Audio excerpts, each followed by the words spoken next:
What are SDR? Has anybody ever heard of SDRs? Special drawing rights. Yes, special drawing rights. Yes. And so they're a type of, they're not an international type of money yet. They're a limited reserve asset. And that payment or that settlement asset officially between governments that's allocated by the IMF. Right? Let me just suggest that at the end of the course, you will know a lot about the SDRs, okay? Because in the future, they will become almost certainly much, much more important. Right? But right now, lots of countries need more liquidity, and the SDRs are mostly allocated to richer countries, and there's a problem of transfer. Right? That's a big challenge right now within the IMF. There's a huge debate going on, okay? And so I want to talk to you about that. Right? So we are in a good moment. We're also in a moment where, because of the invasion of Ukraine, the world has shifted very dramatically, and we don't know exactly how this will play out, right? And so there's a lot of uncertainty and a lot of tensions. So I wrote a book that I just published recently, which basically claims, it's called Multi-Polar Capitalism, the end of the dollar standard, right? And this is kind of an argument I'm trying to make about the future not being based on US hegemony and its financial representation of that, which is the dollar standard, right? It doesn't mean that the dollar is not still the most important currency. It just means that the rules of the game that were in place until now for the dollar standard, which is 1982 to now, are not going to be the same rules of the game going forward. There's going to be different rules of the game. And when you have different rules of the game, that's why the notion of international monetary system is so important, because you have rules of the game, right? You don't just have, exchange rates and all that. You have an institutional roster, a dynamic. Let me explain that, because that's important. In standard economics, neoclassical economics, international economics, like with everything in neoclassical economics, is just a linear aggregation. You're looking at the world economy as the sum of its parts. You're looking at the world economy as the sum of national economies.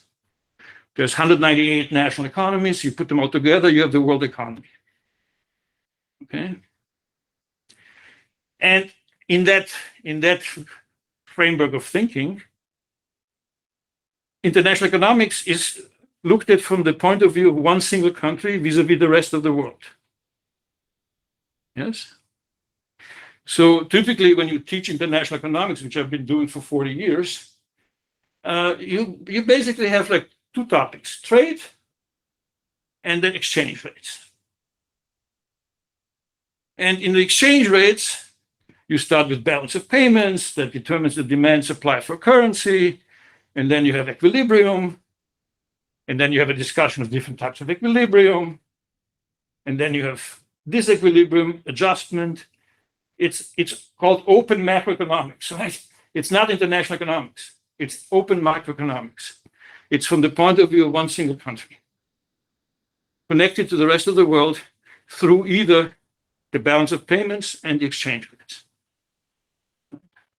That's all. That's international economics.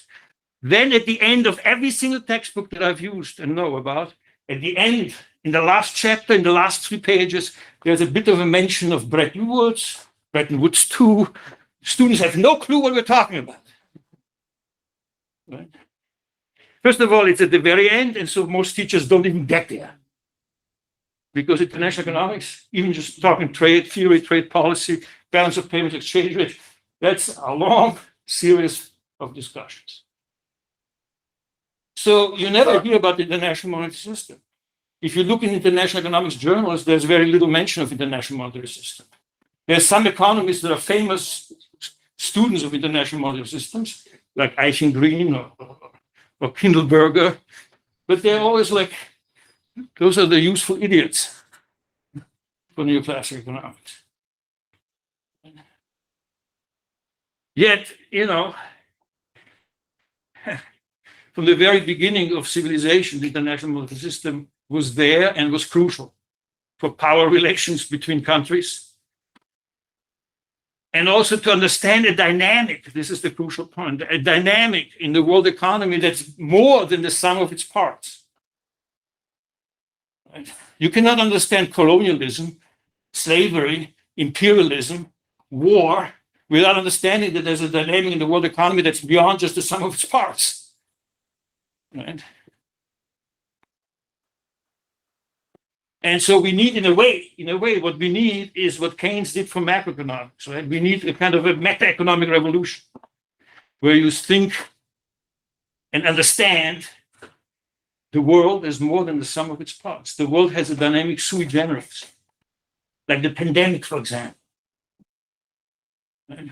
From the point of view of most economists, the pandemic is like Deus ex machina. It comes like the devil from outside. Right? And from one day to the next, you're shut down. Right? That's not how it is. That's not how it is.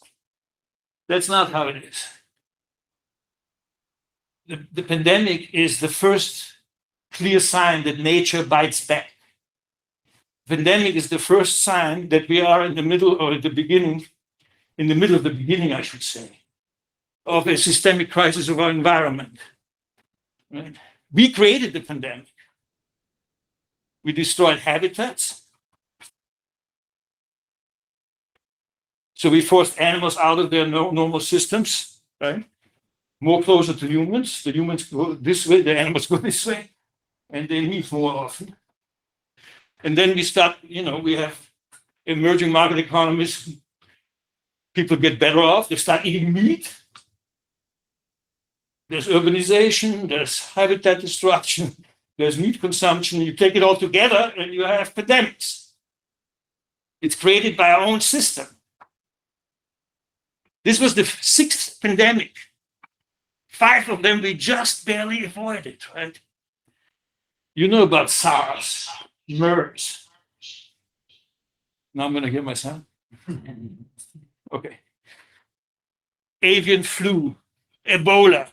You know certainly about Zika. Right?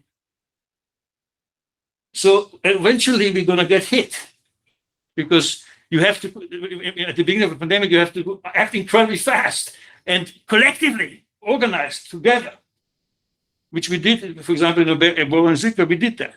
Especially in Ebola, we were pretty good. Right? So this one helps. And it's not the last one, I'm not so worried about monkeypox, but monkeypox in New York is already a problem. There's 6,000 people in New York who have monkeypox. Sorry. Yes, that's great. That's great. I was out of the picture most of the time. Horrible. Sorry. Maybe I should start again.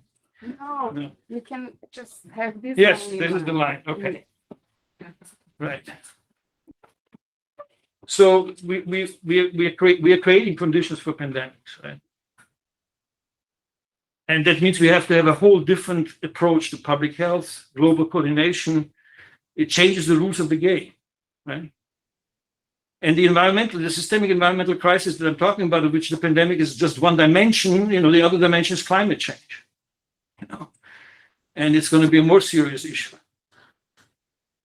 It's going to totally shape your lives. I'm going to be dead, and maybe it's not such a bad idea for me to die, but my kids are there. My kids are wondering whether they should have kids. So the point that I'm trying to make is that the world economy has its own dynamic that's more than the sum of its parts, and that we need to grasp that. And one way to grasp it, one element of this is the international monetary system. Okay? So on the one hand, it's a simple problem, not so simple, but straightforward in the sense that money is national. Money is an expression of a nation-state sovereignty.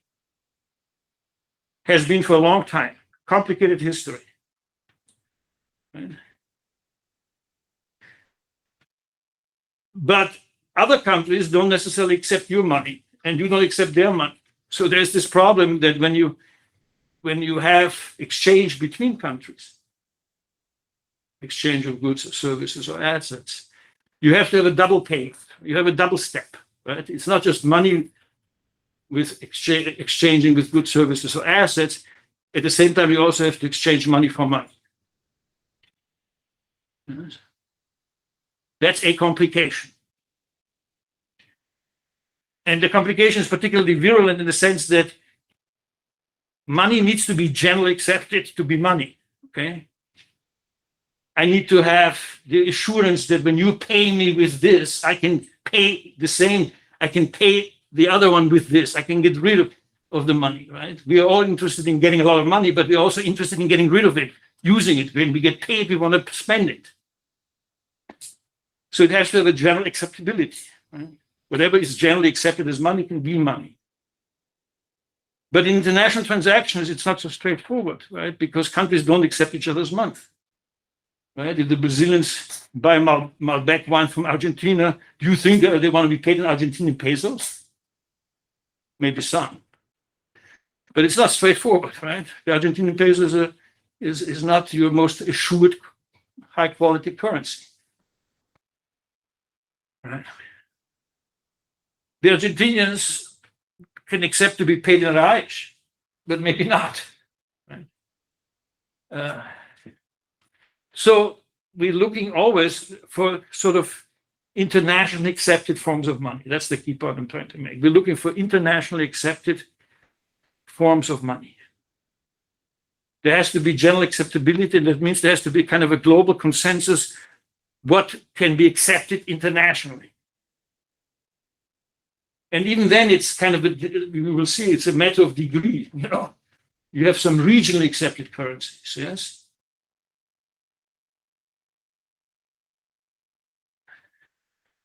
Then you have currencies that are accepted between neighbors, but not beyond. Then you have currencies that are completely national, that are kind of cut off, that are barely convertible. So you have degrees of international acceptability, right? And this will be later, in a few minutes, I will discuss that in terms of a pyramid, right? I mean, with the colleagues here, Ana Rosa, Bruno, etc., they've worked for a long time on this notion of international monetary pyramid, right? I'll talk to you about that, which shows you different degrees of internationalization of currencies. Do you follow what I'm saying? Do you understand what I'm talking about? Okay. Do I talk too fast? Good. Accent, fine, everything? Okay. I want to make sure, right? Because I kind of fly around in my head. So the first question is the accepted forms of money that are international, that are circulate internationally. Yes. And even during the gold standards, that was always because of coins. It was the quality of coins, right? What coins to accept, right? It's a very long story. We'll talk a little bit more about, right? The second thing is how they get the modalities of their exchange. You have to have an international payment system, a transnational payment system, yes, beyond nations. You have to have a way in which countries pay each other, transfer funds to each other. It needs to be created. It needs to be coordinated. And then you have the price of the exchange rate, the currency price, which is probably the most important strategic price of any national economy. A very complex price. Yes, we'll talk about that. And then the degree of exchangeability, the question of convertibility. Convertibility. I mean, we tend to say there's convertible currencies and inconvertible currencies, but in reality, it's more complicated than that because countries have different types of controls, right? And they have often exchange controls, both explicit and implicit, and they often also have capital flow controls, also explicit and implicit. So the whole question of control is already very, very complicated because many policies that governments use are not explicitly stated to be controls, but they are de facto controls. The Chinese cannot just go to the US and buy any company, okay? It doesn't work like that. The US will have to approve what companies, and the list that are now, you cannot go there, you cannot go there, you cannot go there. The list is getting longer and longer every year. Now rapidly much longer, okay? These are types of capital controls, even though the government will never say that it's a capital control. Right? It's all about technology transfer, stealing technology, which is certainly one aspect, right? Not the only.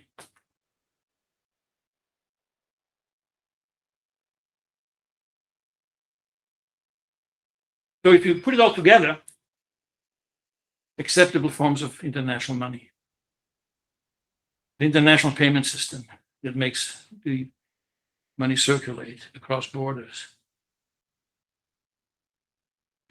the modalities, the convertibility, right? The modalities of the exchange, the market for that, or the mechanisms for that, the degree of the convertibility and the exchange rate. All of that is part of the international monetary system. And we call it a system because these things have to be organized. They don't just happen out of the blue. And even more, they have to be coordinated. And one aspect that's important that I don't talk much about in my notes, I mentioned it briefly, and it's very important actually to highlight that, is that the coordination, the organization of all that, of that infrastructure, and to make money circulate across borders, has both a public dimension and a private dimension. The public dimension is central banks and governments. But the private dimension are financial institutions and their clients. And one of the dramatic things about money, if you think of money as a social institution, yes, is the mix, the private-public mix, in any international monetary system. Right? That's a very interesting way of looking at an international monetary system. I'll give you a little example, right? You had a huge first leap of globalization that came with the industrialization, with the Industrial Revolution in the late 19th century. You have the period is the classic gold standard. That's what we call it, right? But it was a gold exchange standard centered in London, relying on capital exports from the UK to the rest of the world. And one aspect of that was the gold standard. You have gold, you have fixed gold weights for currencies. You have a mechanism of exchanging gold. At that point in coins, later on in bullions, and so forth. All of this is relatively organized, right? But you also have the beginning of global finance in a private sense through British banks in London. London becomes a financial center, right, throughout the 19th century. And you have this beautiful discussion, which if you have never read it, go and read it, by a guy whom I love, Karl Polanyi, a book called The Great Transformation, right? A book that changed my life when I read it. I was like 18, 19. And it's a book about capitalism, but it's a really powerful book, okay? And it's way beyond Marx. So, I mean, it doesn't fit in any category. It's uniquely Polanyi, right? And he has a chapter in this book called Haute Finance, High Finance, where he explains how the banks of England, the London-based banks, kept the peace among countries, right? For the so-called Pax Britannica, which lasted from 1815 to 1914. 1815 was Waterloo, the end of a war between France and Britain, but it's the end of a long period of wars within Europe. And then you have World War I, 99 years later. And in that period, at the late part of the period, where countries were already looking at each other and says, you blink, I fuck with you. For 50 years, they were sitting there wanting to go after each other, ever since 1870 war between Prussia and France, right? And the banks, you wanna live, you need money, you don't go to war, okay? And so you see the private and the public dimension very well described in that chapter by Polanyi on the haute finance, right? Because in textbooks, when you just look at gold standard, you get a very flat discussion of it, right? You don't see the institutions, you don't see the coordination, you don't see the the customs, the norms, right, that prevail at a particular period to create either war or peace. You don't see that. You have to really look, beyond economic textbooks. So I'm also making this point because in the dollar standard, which is our current system, the private dimension became completely dominant. Yes. So I will talk to you about the innovation that made it such. And these are so-called euro currency markets. Okay. So one key concept that I will throw at you in a minute is the euro currencies market, which now has different names. It's called offshore banking. It's called global money markets. It's a huge system. It's very well organized. We all know about it, live within it, but we don't have good names for it. We don't conceptually get it because we live within it. And we don't have the theoretical instrumentarium in standard economics to grab it, to understand it. But that's the key driver of what we call globalization, right? And or the opposite, fragmentation. We have transnational banks that are basically what I'm talking about here. Let me just, why don't I just begin to explain it to you, right? So in 1959, when the Soviets were worried about having their assets frozen by the Americans in the middle of the Cold War, they went to banks in London and said, wouldn't it be nice if you were accepting dollar deposits, besides the fact that you have just British currency in your country?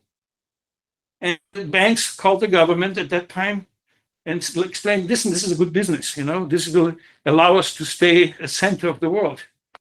And the government said yes. And so then at that moment, Soviet dollar-based reserves were put into London, and the banks were then making loans in dollars.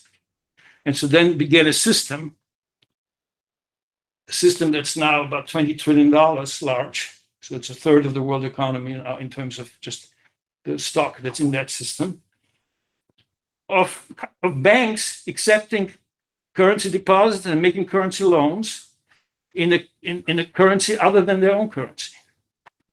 So if you have euro yen, that's a yen deposit in Singapore. Right? I can have euro reais in Paraguay, perhaps. I don't know. Maybe that's possible. Certainly in Uruguay, I would think.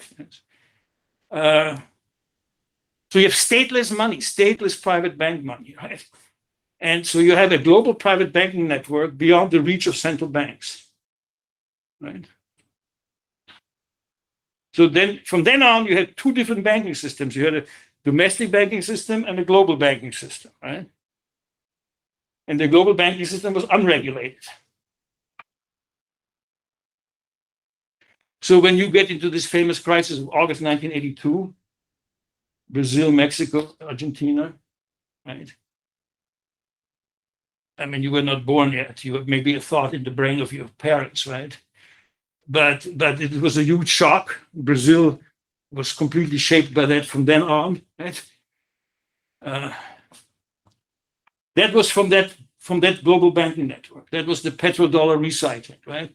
Every decade, this global banking system does something, right? Does something, yes. Sorry, yes. I stop here. That's better, right? So it's the vector of globalization. You have to understand it.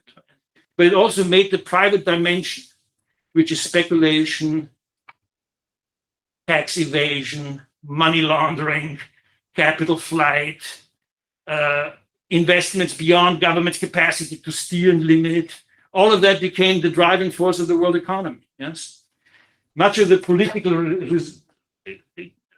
anger against this, which goes to the right now, not to the left, is about that. It's driven by that. We've tried to regulate that system. That's Basel I, Basel II, Basel III, and next year Basel IV. Do you know anything about that? Basel agreements? Maybe. Let's talk about that another time. All right. So you have this public-private mix, right? And in the dollar, unlike the Bretton Woods system, which was much controlled by the public side, right? The dollar standard is private. Yes. When you have a multi-currency system, which is my hunch, will evolve, you're going to have three different types of financial systems with it. Yes. Each of the poles of this multipolar system, the three poles that are going to be the dominant poles that are trying to get their own, which is the dollar, the euro, and the Chinese currency, that's called renminbi or yuan, is the whole question. But they will have their own banking system. They will have their own type of capitalism. And they will compete with each other. Yes. Also ideologically and politically. It will be a much more politicized system, okay, for sure. So variance of capitalism, again, that's another thing I will talk to you about. Variance of capitalism becomes crucial for Bao. Part of the end of the dollar standard is that the end of this type of capitalism is not going to be the only one. You're going to have different types of capitalisms. And with this, you're going to have different types of financial systems. And that's why climate finance and cyber cash are all these very interesting things, because they shape themselves already in the direction of different financial systems.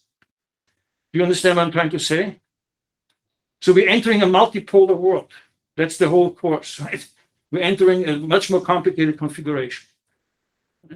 So to summarize, international money is beyond standard economics. It has to be understood as a system that changes over time. Its components are pretty clear. Internationally accepted medium of exchange. The payment system, that's exactly what I was talking to you about when I talked to you about euro currencies. That's a payment system. Okay? That's a system organizing transfers of funds. Beyond the control of governments, mind you. But it's not the only payment system. You have other different payment systems. Well, how we create payment system is a whole very interesting question. Yes, that's the whole question about digital money and Bitcoin and all that. Those are payment systems, right? And then we have the modalities of exchange. Who can exchange? Where? How much? Limits or not? Controls? That is the question of convertibility. And then the exchange rate regimes. These four things together are the international monetary system, and they have a public dimension, a private dimension. Governments, central banks, and then financial institutions and their clients. And all of this is together a system. Yes? So that's the first question, okay, on your exam. Right. So I'm going to let you ask questions at the end. Like, we're going to take a little break so you can make pee and smoke a cigarette, get coffee, and then we come back. 45 minutes. Yes? I hope you have questions. All right? Yes. Yes. My question is regarding the financial crisis that has taken for past centuries and past years. Yes. How can the government, maybe the state, stop this crisis to happen in the future? Well, it's a question of regulation, right, in the broadest sense. Right. I don't want to go into deeper answer yet because I'm trying to get my stuff through for the 2 hours, right?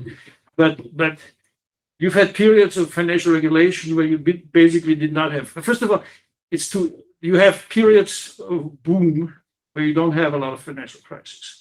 That's why long waves are a useful approach. I'll talk to you about that tomorrow, right? In upswings of long waves, you don't have a lot of financial stability. Right? The problem is when you have long periods of financial stability, all kinds of things build up underneath over time. There's a famous economist whom I love called Hyman Minsky, who has this long view of financial crisis in some of his work, right? And he says stability breeds instability. And so you get part of the long wave dynamic is that you build up bad habits, and bad assets. and lots of liabilities. You take on a lot of debt because you're not used to have a crisis, right? And then you're fragile. This is like young people eating crazy food, doing all kinds of bullshit, not sleeping a lot. And then they get a little older, boom, they suddenly are sick. Right? You will get through this. I certainly went through this, right? I smoked like a chimney, for 40 years. Now I can barely breathe. I have a lung disease called COPD. Right? And so you pay for what you're doing, when you don't have a crisis, you become careless, you become more careless, right? So that's one thing, right? But governments, when they understand this, they can slow things down. They can be like a cop on the highway, says you go 55, you pay, right? Then people say, okay, I'm not going to do this. So you have regulation, right? And then you have crisis management, right? You have financial crisis management. How you manage crisis decides how long and when you're going to have a new crisis, because crises breed crisis. Yes, that's another important thing to understand. When you have a crisis, you're shaped by it. It's like a trauma, right? And then you create more conditions for yourself to be in crisis, unless you do the trauma work. Societies are like that too, and financial crises are huge traumas for societies. But I don't know whether that's a good answer, right? I can talk to you more about it, right? Because your question has another aspect for me that I haven't talked to you about, which is that we have financial crisis coming at us that we have not prepared for at all. You understand what I'm saying? And I want to talk to you about that. You're not prepared for what is to come. I can tell you that. And that's frightening.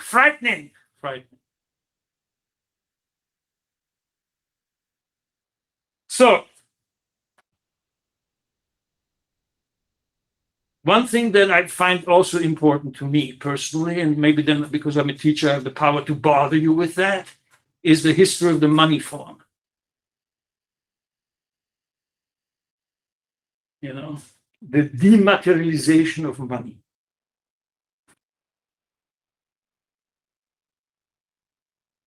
So, the people that I like most about money, apart from the great economists, Marx, Keynes, who are really basically monetary economists, if you want to see it that way. They both have a huge approach to money, very distinct from each other. But the people that I love about money are sociologists like Georg Simmel, or social psychologists like Leon Festinger, right? Because it's a social institution. It's not just either a good or an asset. Good as it is in monetarism, standard economics, asset as it is with Keynes and the Keynesians.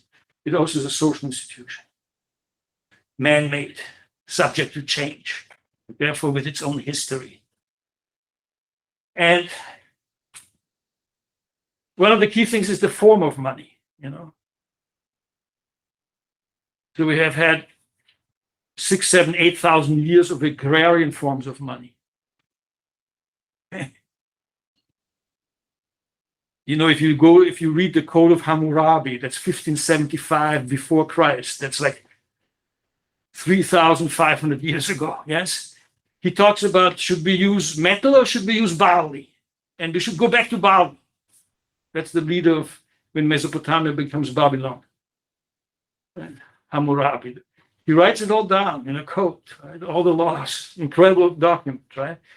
And there's already a discussion of inflation, right? But this is right at the edge where metal money comes. Agrarian money is always complicated because it gives immediate advantage to those who can produce it. And agrarian money, lots of people can produce. And so if you go from communal land to the privatization of land, and then you have the producers of agrarian money have advantages over the ones that not, you're going to create problems, okay?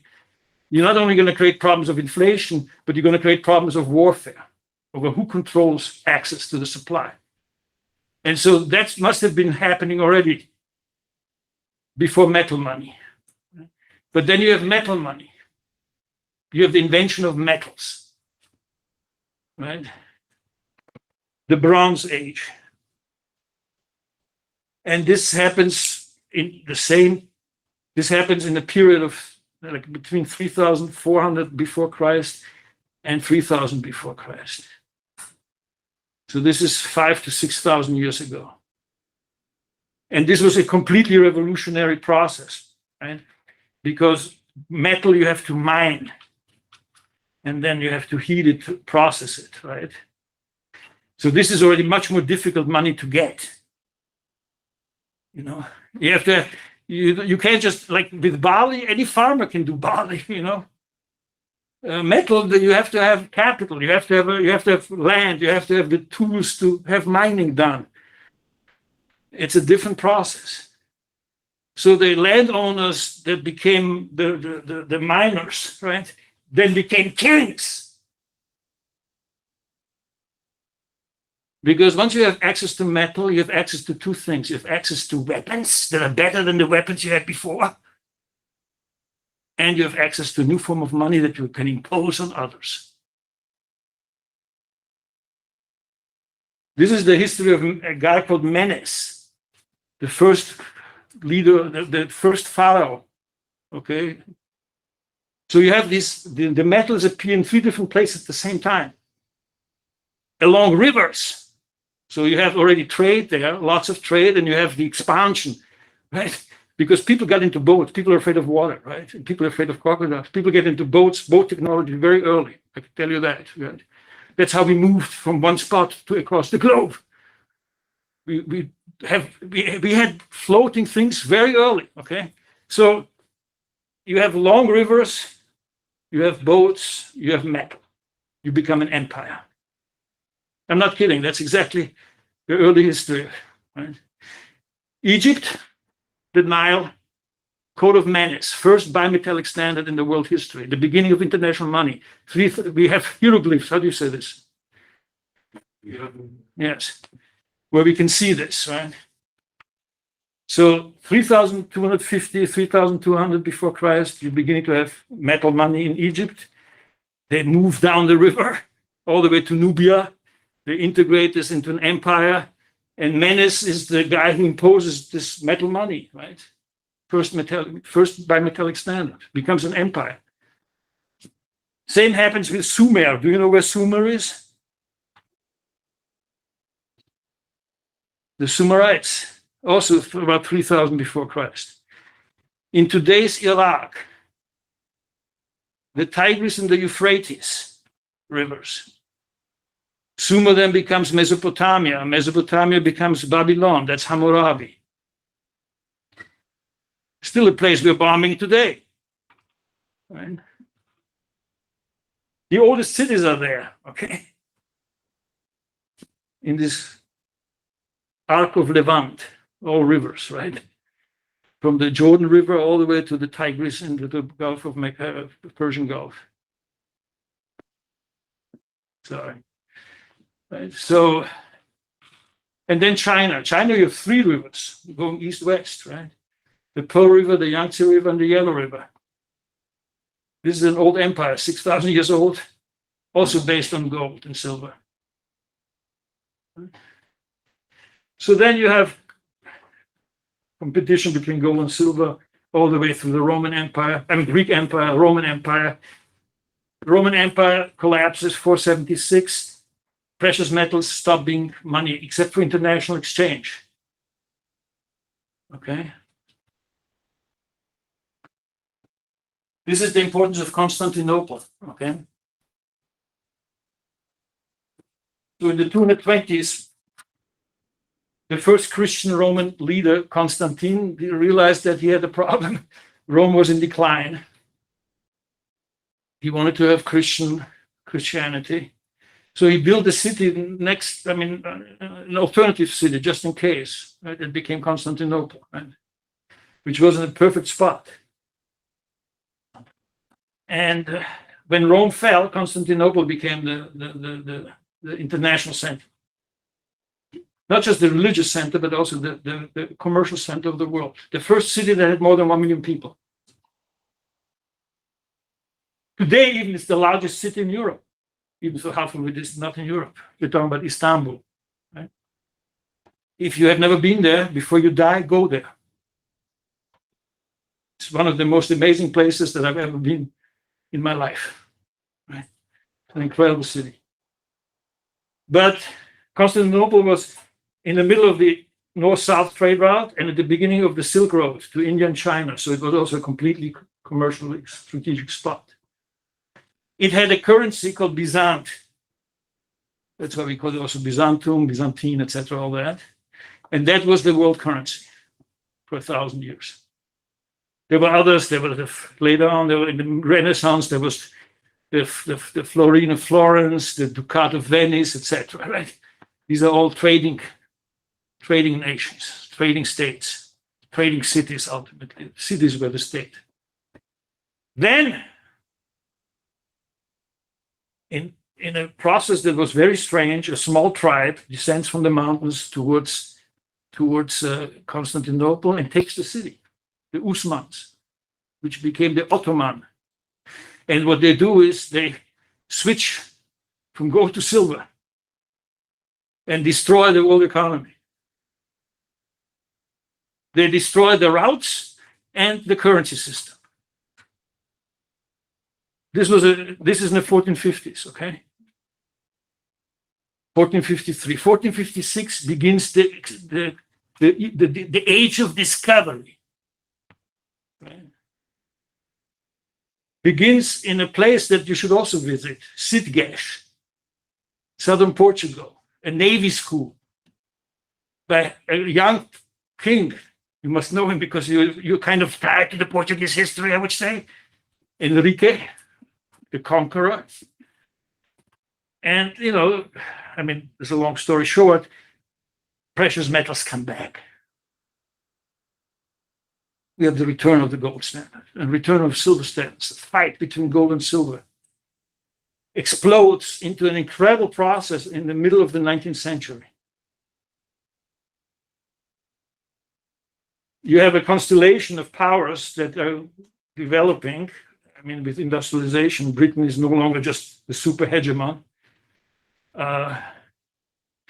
And so the US has internal fight between gold and silver. Europe has France being silver, and then the Latin Monetary Union. And so you have this conflict, right, between gold and silver. And ultimately, for reasons that I'll explain to you in a minute, tomorrow, the crisis of 1873, gold wins. And starts a new period of a new long wave that becomes the classic gold standard, right, from 1879 to 1914. But this is important. Already in the classic gold standard, you have paper money that's convertible with gold. You have national currencies. Above all, the British pound sterling. So you have already what is called a gold exchange standard. You don't have a gold standard. You have a gold exchange standard where you have a complicated interplay between metal and paper monies.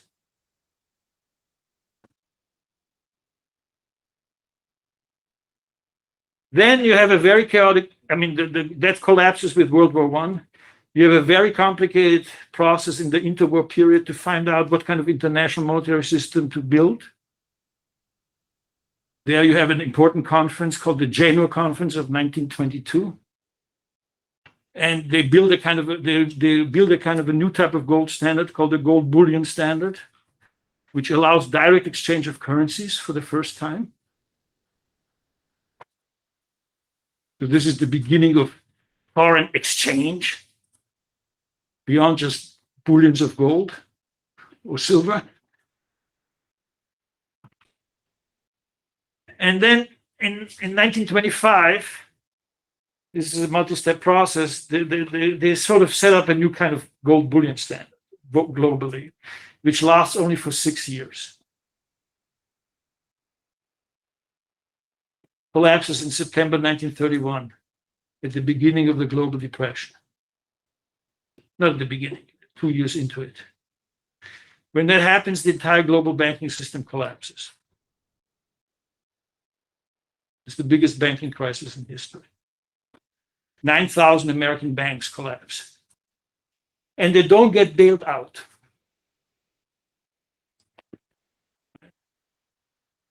And so you have the Great Depression.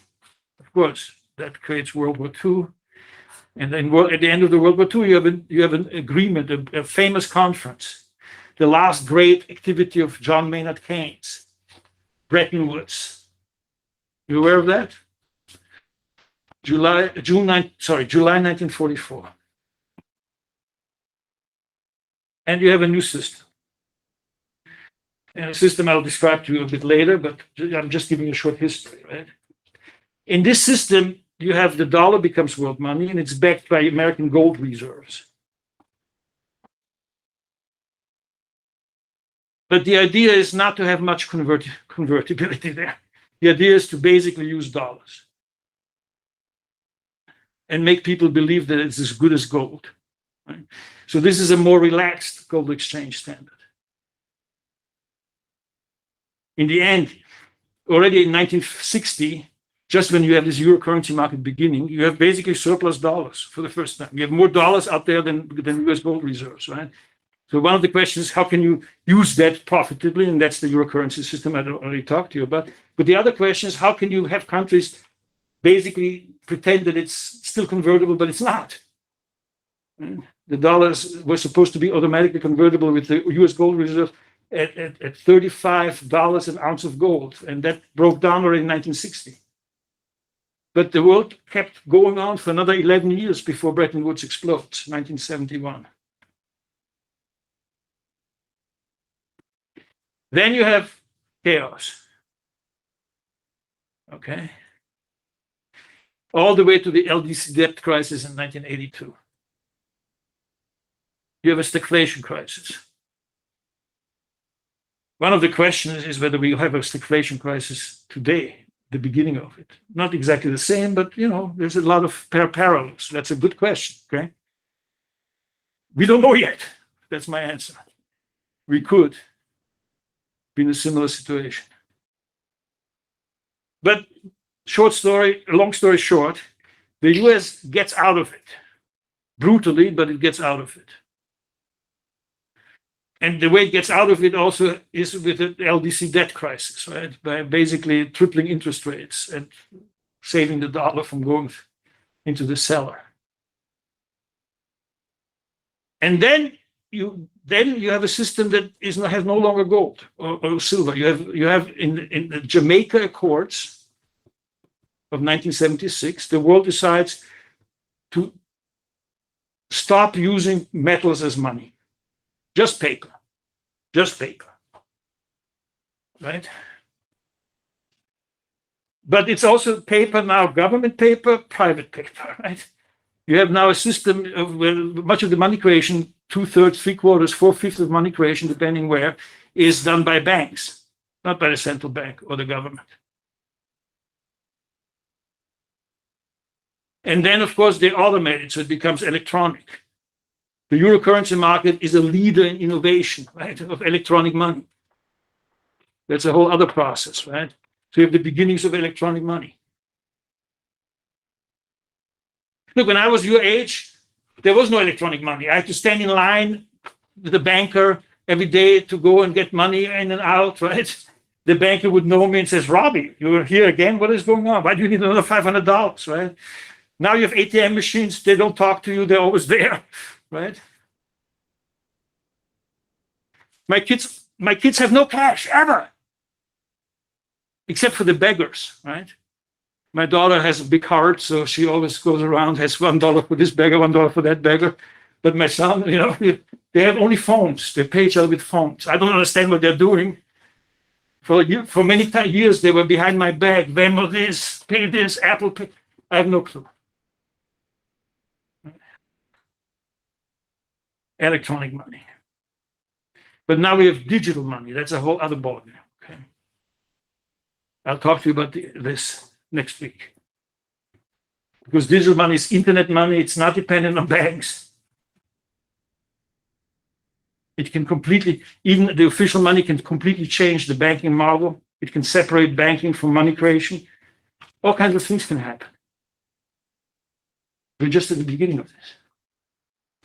So one of the things that I'm trying to emphasize here is that you have changes in money form are dramatically important, okay, for shaping the world economy. That was my point. And to end this point, we are now at the beginning of a radical change in money form, digital money. This in itself will have huge implications for the economy, for the international monetary system, for even the dominance of the dollar, because the Americans are way behind this. The Chinese and the Europeans are ahead of them. Right? And part of it has to do with the power of the banks in the US. Another part of it has to do with the incredible political chaos that exists there right now. But anyway, so the dematerialization of money, right? The money form is important. And the emergence of digital money is going to be a very powerful event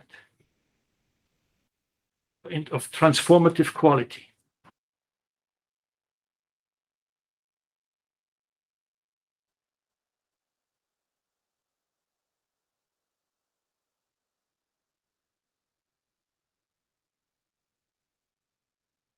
So that's my next, this was my second point.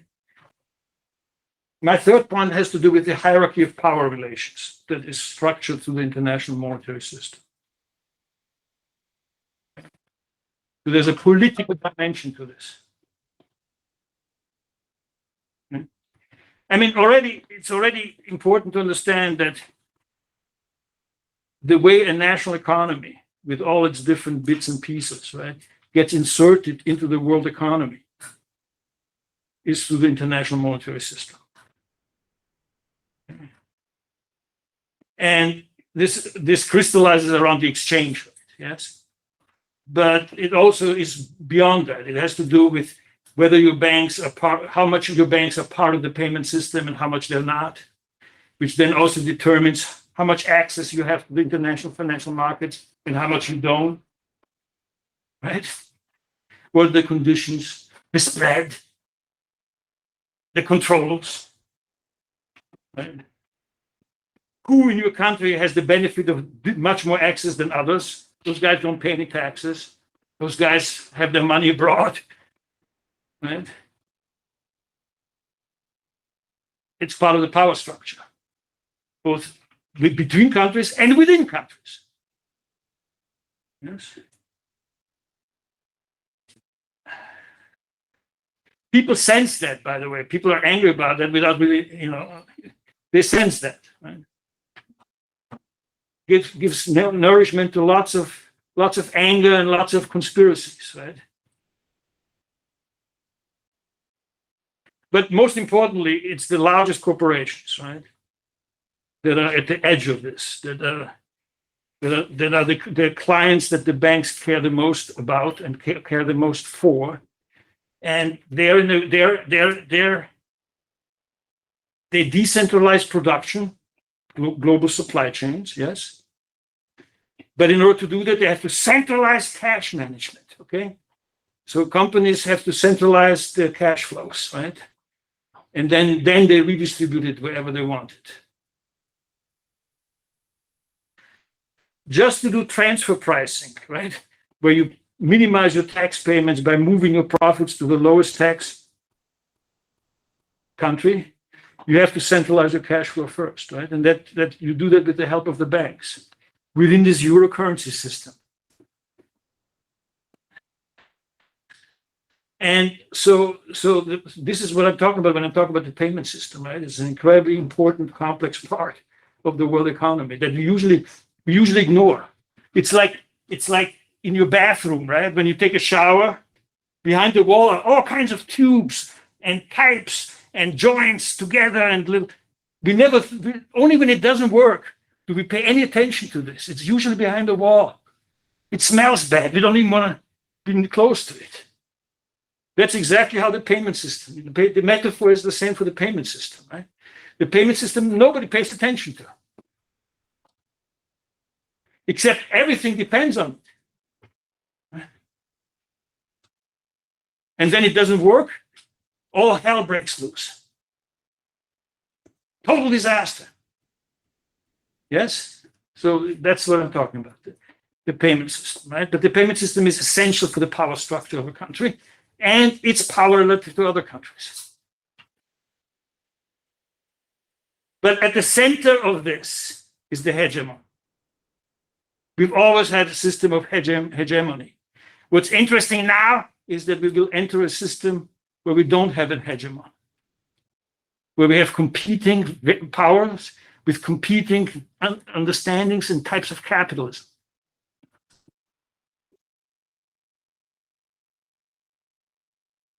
And you see this already, right? You see even Lula, right? Should I stay with BRICS? Should I regroup with America and the Europeans? No, I don't want to do either one of them. So I'm going to be like that. Right? I mean, Bolsonaro needs Trump. That's a different story. But the left here is like, yeah, but Ukraine is also involved in this, right? I mean, you're already sitting on the fence because you understand that there's different types of capitalisms and different types of power centers. You don't want to piss off everybody. You're going to piss off everybody. Because they will say, take sides, man, take sides. Right? For Lula to win, he has to go to Biden and says, listen, let's be clear, right? If I win, I'm not going to piss on you, okay? And Biden says, well, then talk like that, talk like that. So this, you will see this, every single country in the world is sitting there saying, what's going on? Right? Who do I choose?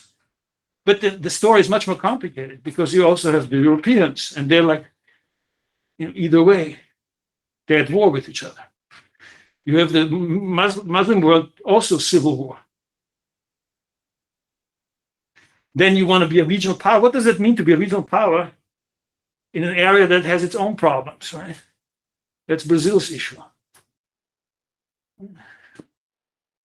So there's a complicated, it's like a fragmentation, it's like a reshuffling of things, right? But my argument is that ultimately this settles down within the international monetary system. We have to think of a multi-currency system to see how that works, right? There's many different scenarios. There's maybe 4 or 5 scenarios how this can or cannot work. Right. But right now, we still have the dollar as the dominant, the primus paribus, the first among equals, right? Still the dominant currency. And not only is it dominant currency, but in this evolving geopolitical great power politics, return to great power politics, the US is weaponizing the dollar standard. It's using it as a weapon, which ultimately will also mean the others will say, wait a minute. It's not just enough to have tanks. We also, when the Americans confiscated half of the Russian central bank's foreign exchange reserves on the 26th of February this year, they declared financial war.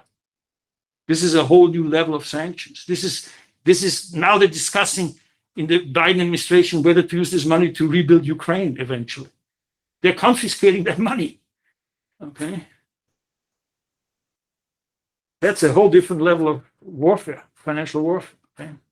So to go back, my point was that politics is incarnated into the system of international monetary and financial relations. Do I make that clear? Is it a clear point? But until now, you had this hegemony. You had one country being the primary issuer of world money, the primary issue of international medium of exchange. Yes? In the 19th century, it was Britain. And in the 20th century, after World War II, second half of the 20th century into the 21st century, it was the US. First in Bretton Woods, then in the dollar standard.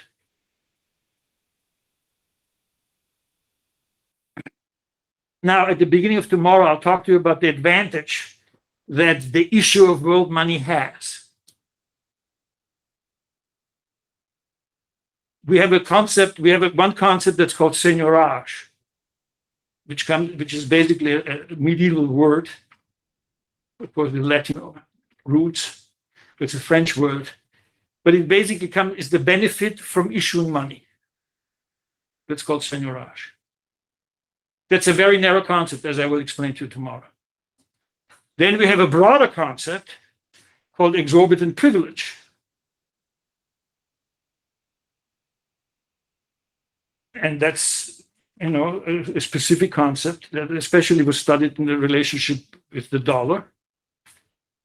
Right? But that's also a fairly narrow. It's a bigger concept than seigniorage, but it's not enough. It's not enough to understand the full advantage. So I'm going to give you a third definition, which I call global seigniorage, but I have to get a better word, right?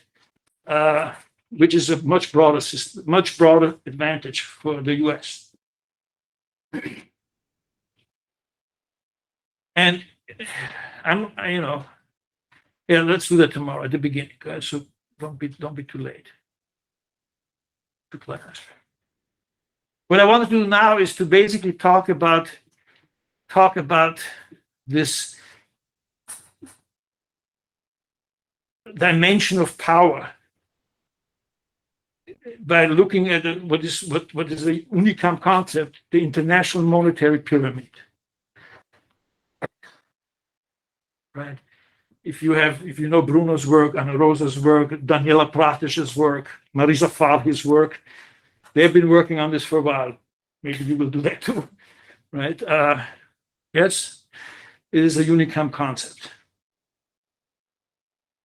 And, there's others that have worked on this. I was influenced by that, right? I have to say that I like the way this was presented and all that.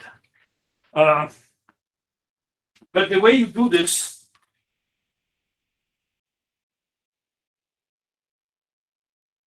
is before you can do this, right? You have to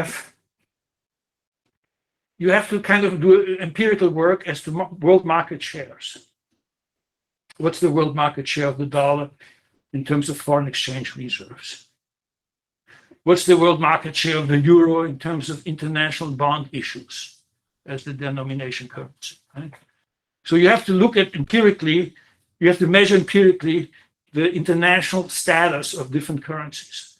That's what we mean by the international monetary pyramid.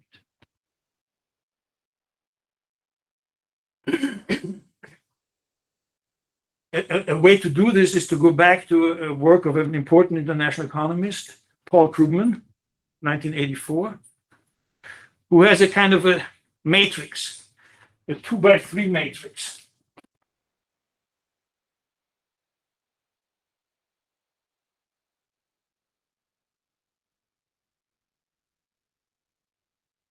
Of international money functions. And it's two because you have private and public. Actually, it's public and private, I should say. That's a mistake. Public comes first. Okay.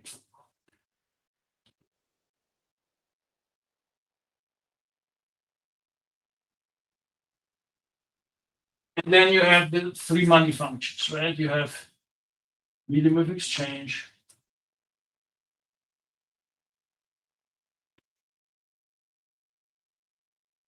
you have unit of account, that's standard of prices, and you have store of value.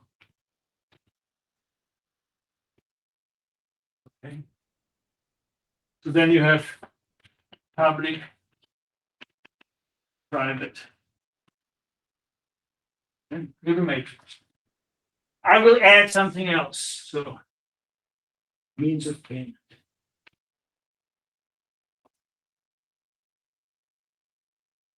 So I will have this together. I wouldn't call it Guttmann's 2x4 matrix, but it's a 2x4 matrix. Okay.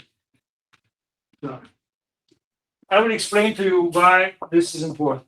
okay? Especially in the international context, right? So this is international medium of exchange, international unit of account, international store of value, and international use of payment. They're slightly different or quite different depending in the international context and national context, domestic context. So when you do that, right, you can then like think about what this corresponds to, right? And then measure the different market shares for the different functions, right? So international minimum of exchange, basically it's central banks' interventions.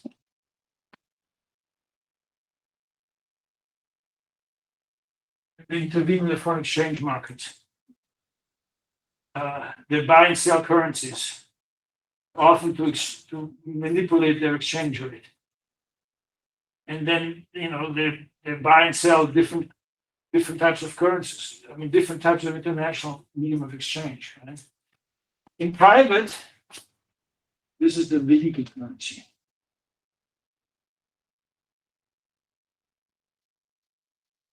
All right.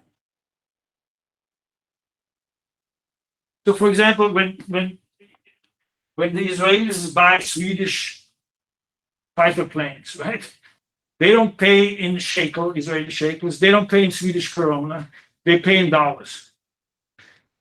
Okay, or when the Swedish buy Uzi machine guns, they don't pay in shekels. They don't pay in Swedish krona. They pay in dollars.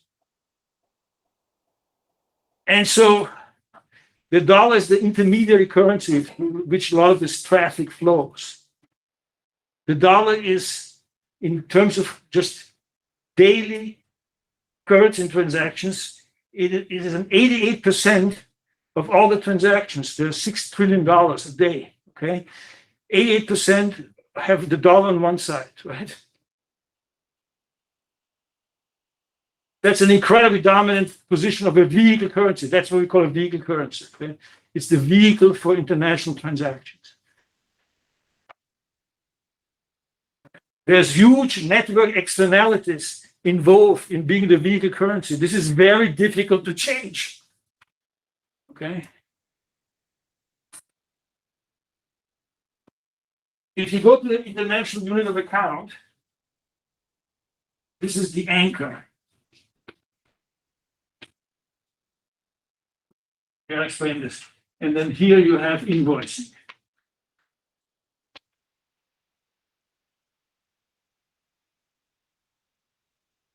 So many countries don't have freely floating exchange rates. They have either managed flows or calling pads or tags. And they fit when they have crawling peg, even with managed float, crawling peg, adjustable peg, you're fixing your currency against another currency. That other currency is your anchor.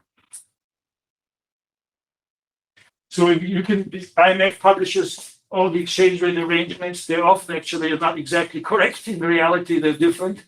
Countries pretend they're doing crawling pegs when they do managed floats, vice versa. For some reason, they don't like to talk too much about this because there's so much currency speculation out there. You don't want to test the speculators, I guess. But we can measure how many currencies have the dollars anchor, how many currencies have the euros anchor. It's like 44 currencies have the dollars anchor, 39 have the euro, something like that. Invoicing is about global trade. In what denomination? Especially important for global commodities. So it's especially important for like an economy like Brazil, right? Brazil has lots of soybeans, lots of oil, etc. Lumber. These are all in dollars. The key invoicing is in dollars still for global commodities. Yes, this is reserves, the composition of the foreign exchange reserves of the country. There, the dollar has been gradually going down. There's a diversification of different currencies. But this is where, here we have banking, right? This is where very rich individuals and multinational corporations, when they centralize their cash, And then they put it away for this redistribution. What's the currency that they're putting it into? That's the banking function. All right, but now let's go to this. So, how do I explain this best? In standard economics, you don't have means of payment as a function. Whenever you hear standard discussions of money, it's always those three functions, the first three. Sometimes they say means of payment, but they conflate it together with medium of exchange as if it was the same as medium of exchange.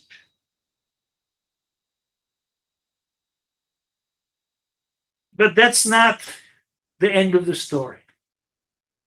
The end of the story should be to realize you go back to Karl Marx, which incidentally, I don't know how you feel about it, but it's like one of the best and most interesting economists ever. And you look at his work on money, and you see throughout Grundrisse, Volume 1, Volume 3, he always talks about the means of payment. And when you start thinking about what he's saying, he means how to settle payment obligations. In particular, how do you settle debts? That's what he means. And that's not the same as medium of exchange. And this becomes particularly important in the international context. Because when I told you that I have this idea about seigniorage, right, and I have this, traditional seigniorage, then the exorbitant privilege, then my concept of seigniorage, which is, I used to call in my first book, 1994, global seigniorage, that's the point. The US can pay its foreign debts in its own currency. Okay. That's an incredible advantage. That means that the US doesn't have any external constraint. It means that the US has to run deficits. That's how it supplies dollars to international circulation. The way the dollars go out from where they originate in the banking system of the US, within the US, they have to flow out of the US. They flow out of the US through US deficits. And that means the US doesn't have the same constraints in macroeconomic terms. And it can pay its own debts, its foreign debts in its own currency. That means it never pays off its debts. Okay. The US constantly rolls over its debts. This comes due, a piece of, a bunch of papers come due, treasuries. Here, you have another set of treasuries. And this is why the international means of payments function is so important, because the issue of world money has this incredible advantage of paying its debts to others in its own currency which it just creates, right? Yeah. You have to work, you have to sell stuff to pay off your debts in dollars. The US says, here, take it. Anybody can do this. Here, take it. As long as the rest of the world accepts that, the US has that advantage.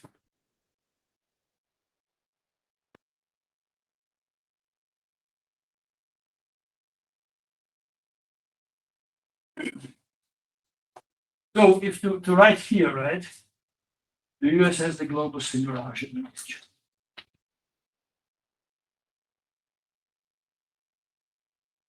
That's the US.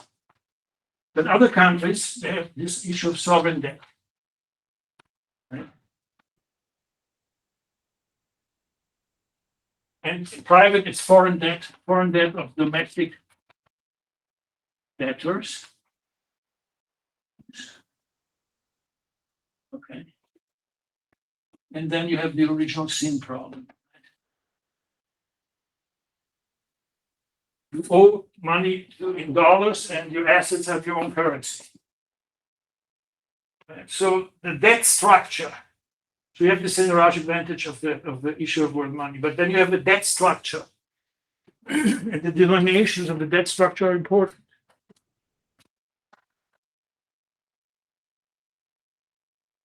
You will see, by the way, very soon that the way the US deals with dollar-denominated debt that is in a crisis is very different from how the Chinese deal with renminbi-denominated debt that is also in crisis, right? You will see the difference. And it's not clear exactly how this plays out because there's a huge discussion within China as to how to deal with this problem, right?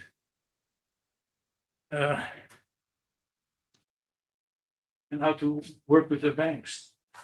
But anyway, so this is the matrix, right? And what you then do for the International Monetary Pyramid, you get different types of data banks. Some of it is very good, very clear, very public.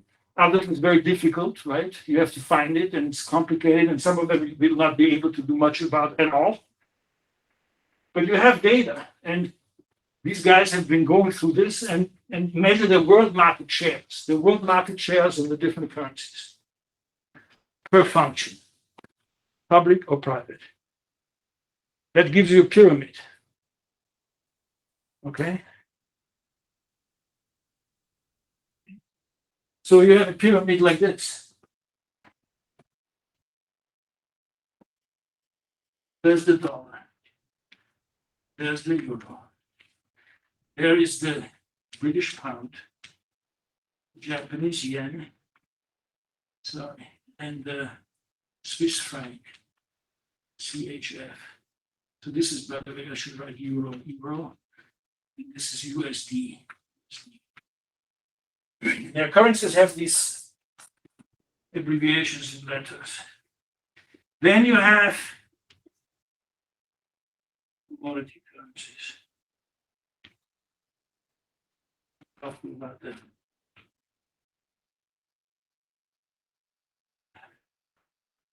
You have platform currencies.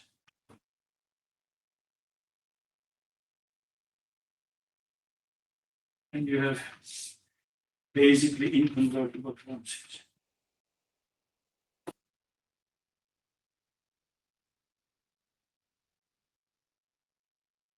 Okay.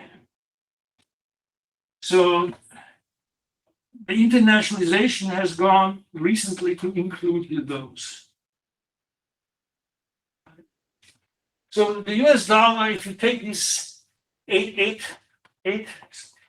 data banks for the 8 different functions, right, of international liquidity preference or international money, right? The US is between, let's say, 40 and 60. But it also has this incredibly dominant position still as the vehicle currency. But it's much bigger than that. I mean, it's complicated to measure because when you have in exchange, when you look at the exchange here in medium of exchange, 88% out of 200, right? But it's still 88% as one of the pairs, right? So, you know, that's a lot. But it would be corresponding to a 44% share in that sense. The euro is typically between 20 and 30%. It's gone up, down, and now comes back up. It had a crisis from 2009 to 2015, really. 2012, very virulent crisis, where it went from, let's say, on average 26, 27% down to 21, 22%, but now it's going back up. These guys are between, let's say, 3 and 6%, but the CHF has gone down pretty sharply. So it's now very marginal, right? But it still has a symbolic importance in Europe that I cannot explain to you easily. Let's put it this way. Having a Swiss bank account as a European is for many a must. Okay. And it has this, but then the Swiss banks have been pursued by both the Americans and the Europeans because there's so much money laundering, so much tax evasion, so much sanction circumvention. Okay. And then the Swiss Central Bank, which was considered to be a top-notch, made a couple of mistakes that also hurt the standing. But it still has a hugely symbolic meaning for many, many people, right? That may switch to Singapore, okay? We will find out. The Asian equivalent of Swiss banking is Singapore.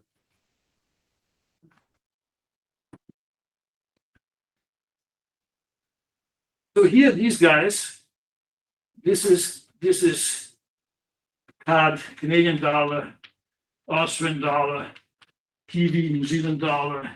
I would include the Brazilian real, etc., etc., etc. Yes. A lot of these have internationalized recently from 0 to 0.5% now to 1.5%, 2% each. Okay. Then you have platform currencies, which are these are countries that play a hugely important role in the global supply chains. They're like the new manufacturing bases, right? Like the Polish zloty.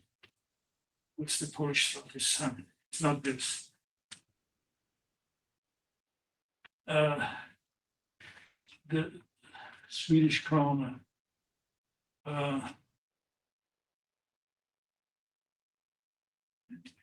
There are some, I would say, maybe the Malaysian ringgit. These are currencies that become more important because they are the new growth areas of manufacturing in global supply chains. So they have a major part of their economy internationalizing rapidly.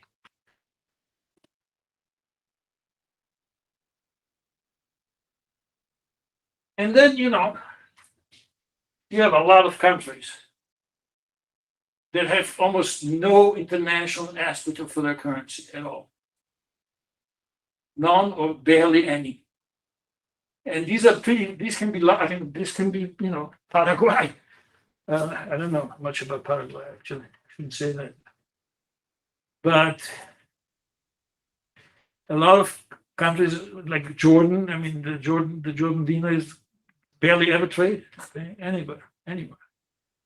So many countries, I would say half of the countries, are basically inconvertible currencies or still. Correct me if I'm wrong. Now, one thing that's missing here, and that makes the pyramid much more complicated, is this thing here. The renminbi, Chinese yuan, Chinese offshore yuan in Hong Kong. This complex here. The Chinese currency. The Chinese currency is one of the countries that has both, okay? Right? But it's also an aspiring superpower.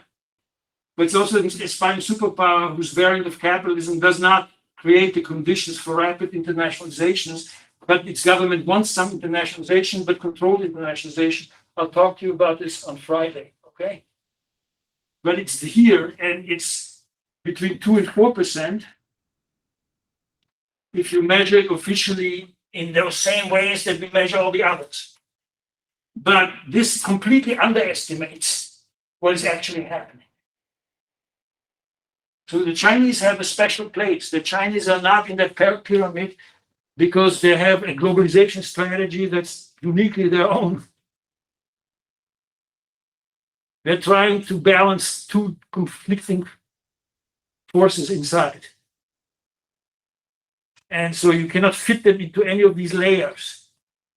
And you have to have them here because they may create their own pyramid, and they certainly don't want to play the rules of the game of this dynamic, and they aspire to do their own thing, to not be part of this. It's a very complicated process. Bruno knows a lot more about it than I do. But, I'll talk to you about it nonetheless, and then you correct me. Right? So this, I'm getting to the end of my discourse for the day, right? This still means the dollar is very, very dominant, but it's far less dominant than it used to be, and it becomes less and less dominant, even in market share terms, because you have newcomers, and you have the euro and the Chinese currency, whatever you call it. They certainly have a drive to internationalize on their own, and they have the power to do it, and they will do it. How they do it is complicated. We'll talk about that. I will spend a whole class just on that. So that's why I'm calling it an emerging multi-currency system. Yes, that's the end of the dollar standard. That structure is no longer as hierarchical as it was. It's multi-polr now. So I think the pyramid is dying in a certain way and is becoming a web. And that's, I think, an important change to talk. That's what I'm trying to talk to you about, right? It's no longer going to be a pyramid, it's going to be a web. A tripolar web with others hooking into the different poles of the web. Okay. So, two more questions at the end of page 2, second half of page 2 in the notes. How do you become the issue of a world money, international money? What does it take? What are the conditions? And then how do you lose that? How do others become dominant? Both important questions today.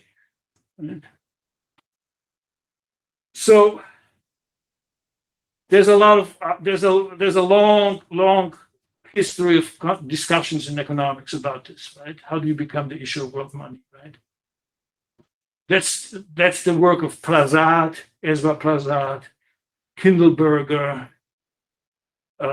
Eichengreen. Sorry, I'm going to be out of the corner. You go.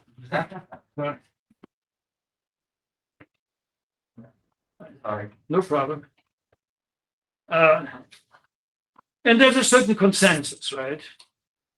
Of course, the first thing is the size of your economy, and you also derive from that the importance of your economy for the international economy.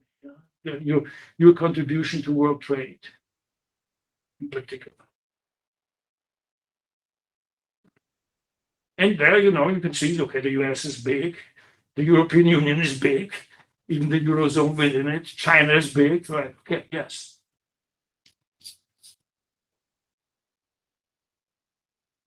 So that's the first thing. The second thing has to do with, because this is primarily finance, the area of finance, it has to do with the quality and the quantity of your finance. It has to do with the quality of your financial institutions and markets and their depth. What the depth means, the liquidity, the volume. And also the quality of regulation.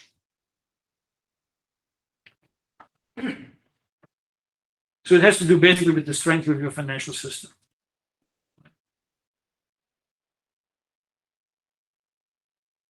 And ultimately, both in terms of trade and in terms of finance, it has to do with how open you are, whether you have controls or not. The more open, the more likely you have the ability for internationalizing. That is one of the challenges that China faces, right? Because they have pretty tight controls still. And undoing those controls is not going to work. They can't undo their controls. They can modify them, but they have to have an internationalization process that maintains their ability, the government's ability to control the system. It's a very control-oriented capitalism. And so that's the second dimension, right? Which is the financial dimension. But I also would think that there's a political dimension. Right? which is about exertion of power. And in the political dimension, you have two different types of power. You have soft power and hard power. You're much better off having a lot of soft power, in which case you don't need to use a lot of hard power. Okay, that's very important. So soft power is diplomacy. It's your ability to evoke and be seen as trustworthy, as the world has confidence in you, the world has trust in you. And there's a little difference between trust and confidence, okay? Trust is between you and me, right? But confidence is about the conditions within which you operate, over which some of which you have control, some of which you don't have control, some of which you only have control the short term, some of which long term, right? It's very hard to identify this confidence that people have in you, right? And part of it is complicated by the fact that everybody hates the hegemon, right? So you have to have confidence in somebody whom you see also as a potential adversary in terms of hard power, right? That's complicated, right? The Canadians hate the Americans. I know that because my wife is Canadian. I mean, she's from Haiti, but she grew up in Canada. So she's, right? But they're totally tied to the US, right? Same with the Mexicans, right? You know, so you have to have confidence, but you have to have confidence, even though you have a kind of a complicated relationship to those. It's like me and my father, you know. Very complicated, right? So there's that, and then there's hard power. Right? But the soft power is also the fact that everybody watches Hollywood movies and listens to American music and you know, wears baseball hats. You know, I was watching a soccer game yesterday, and people have their baseball hats on. Right? It's very American. Right? Jeans, you know, sneakers. You know, hard power is clear. It's military, sanctions, your ability to mobilize politically and give people a choice: you're with us or you're against us, and then punish those that are against you. Okay.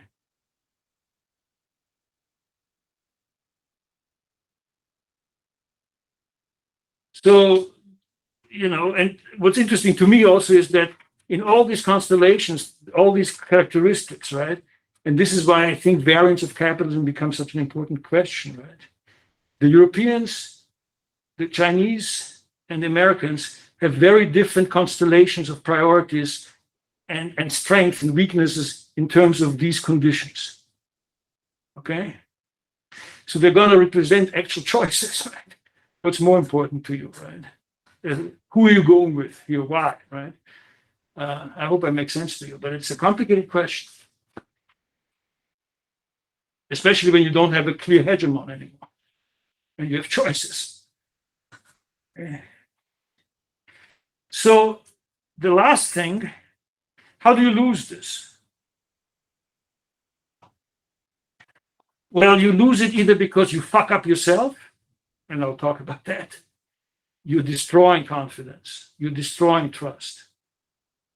You mismanage your economy. You mismanage financial crisis. You mismanage other crises.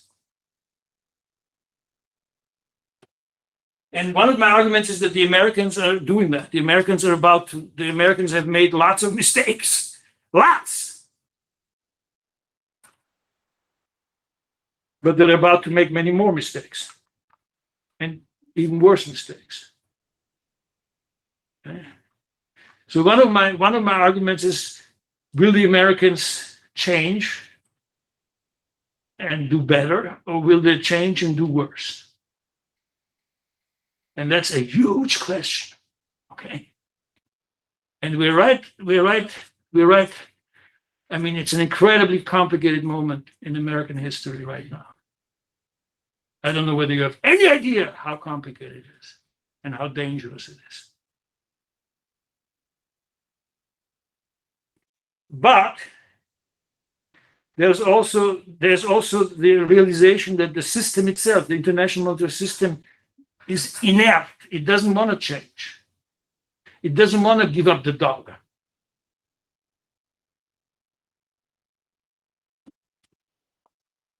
Part of the international liquidity preference is that you want to have a uniform standard that everybody agrees to. And part of the reason is that it's incredibly difficult to get out of it. The Chinese have $2.5 trillion worth of reserves in dollars. If they want to get out of this, how do they get out of this without losing a lot of money? They can only get out of it very gradually, by diversifying very slowly. They're in the trap. Ezra Prasad called it the dollar trap, right? They're locked into the dollar. Okay. And they can't just jump out without losing a lot.